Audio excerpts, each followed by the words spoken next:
And now, it's time for another Dice Tower review with Tom Vasel. Hey folks, I'm Tom Vasel, and I like tomatoes, or tomatoes, sometimes. But this game assumes I like to talk about them all the time. This is an Oink Game.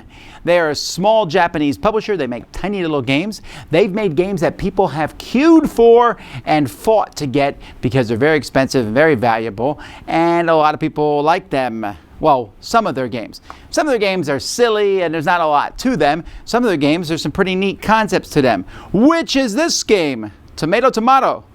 Let's take a look.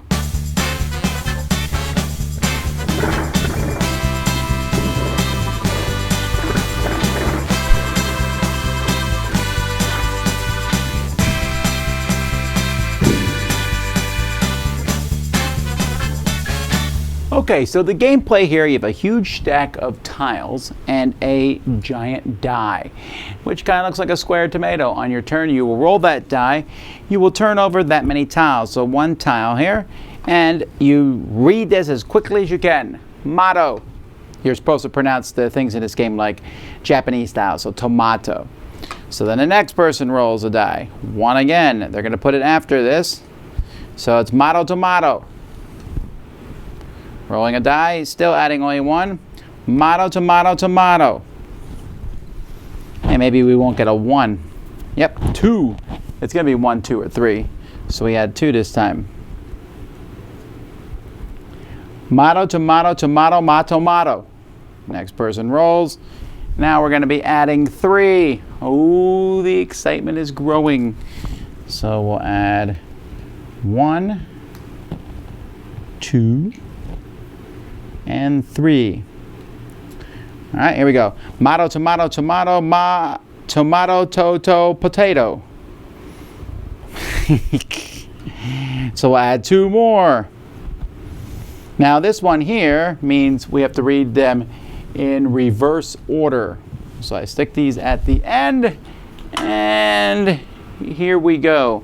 So now we say tomato, potato, tomato, tomato, motto. All right, so let's say you mess up. When it happens, everyone quick puts their finger on one. If you're the only person to put a finger on one, you get to keep it. If multiple people put a finger on it, too bad. Then you stack together all the ones that are the same. So this makes putting your finger on these, more exciting. And then you just keep going. And the game will be over when we go through every card in the deck. At that point, everyone's going to try to make sets of ones that say tomato. So this is worth a point, and so would be these two, tomato. They'd be worth a point. Most points is the winner of the game. This is really all the components of the game. These games are always small. They always come in a tiny box. So you can see, when you're done, you're just going to take these tiles and kind of put them in the box like this, where you're going to stack them in here. And then you'll stick the die in one. The die is a pretty cool die, actually, and these tiles are okay tiles. Nothing to write home about. That's the components.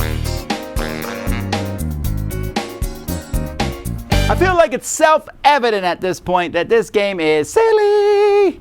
Yeah, really silly.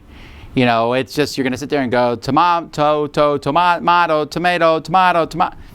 And then you mess up and people put their finger in the card and grab that card, and if you grab the same one someone else does, it's like that part of the game doesn't have anything to do with the first part. Exactly how does someone mess up? If they say tomato, is that a mess up? If they go tomato and they go a little too slowly, is that a mess up? I don't know. Use your judgment. I thought this was hilarious the first time I opened it. Actually, it was live on camera here, and I opened it and had fun messing with it.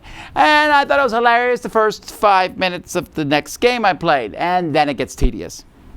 It's a funny, jokey style game that I can look at and go, that was funny, and I'll never play it again. I can be amused by these things. I can find these things to be silly, but it's kind of like saying a tongue twister. She ran from the Andes to the Andes in her undies. It's funny the first time. I don't know how many times I can say these tongue twisters over and over again. And that's what this is, just a big long tongue twister. Tomato, potato, tomato. Who cares? And it's an amusing thing. And if I saw this at a party, maybe you can pull it out and play it. But do you need to own it? I don't know. It's small, but it's a little pricey for what you get in here. And there's a lot of little funny party games that I think people will enjoy. This one is a laugh out loud. I mean, you really will find this humorous, I bet. Twice. After that, it's time to move on to another game. Dice Tower Judgment, it's funny a couple times.